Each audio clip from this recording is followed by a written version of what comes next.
Hello बच्चों, let's see the question. The difference between spermiogenesis and spermiation is option A. In spermiogenesis, spermatid are formed, while in spermiation, spermatozoa are formed.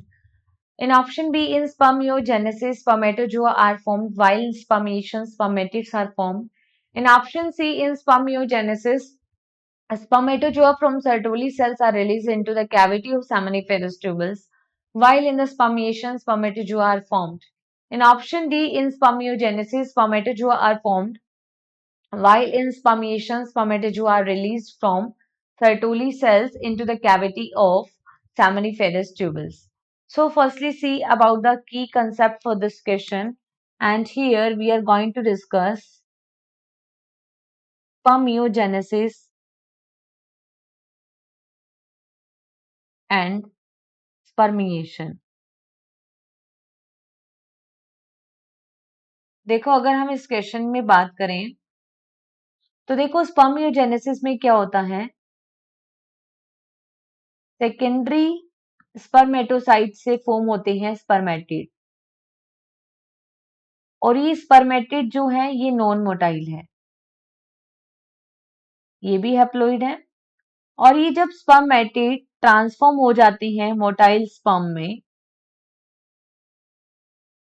Sperm कह दो चाहे spermatozoa कह दो, ठीक है, ये भी हैप्लॉइड है।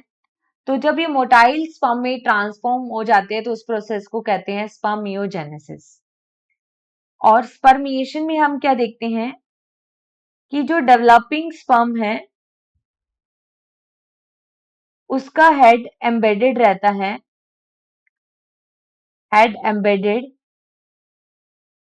इनटू दी सर्टोली सेल्स, क्योंकि वो सर्टोली सेल से न्यूट्रिशन गेन करते हैं, and then release into the seminiferous tubule, release into the seminiferous tubule. तो उस प्रोसेस को कहा जाता है स्पर्मिएशन, राइट। नाउ सी कि स्पर्मियोजेनेसिस क्या था, स्पर्मेटिड का नहीं बनना बल्कि स्पर्मेटोजोआ का बनना। स्पर्मियोजेनेसिस पे स्पर्मेटोजोआ फॉर्म्ड होते हैं, लेकिन स्पर्मिएशन में स्पर्मेटिड नहीं बनते बल्कि स्पर्म सेमिनिफेरस ट्यूबल में आते हैं।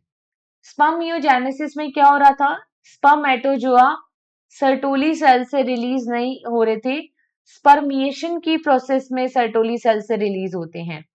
स्पर्मियोजेनेसिस में क्या होता है, स्पर्मेटोजोआ फॉर्म होते हैं, लेकिन स्पर्मिएशन में क्या होता है, स्पर्मेटोजोआ रिलीज होते हैं सर्टोली सेल से सेमिनिफेरस ट्यूबल में।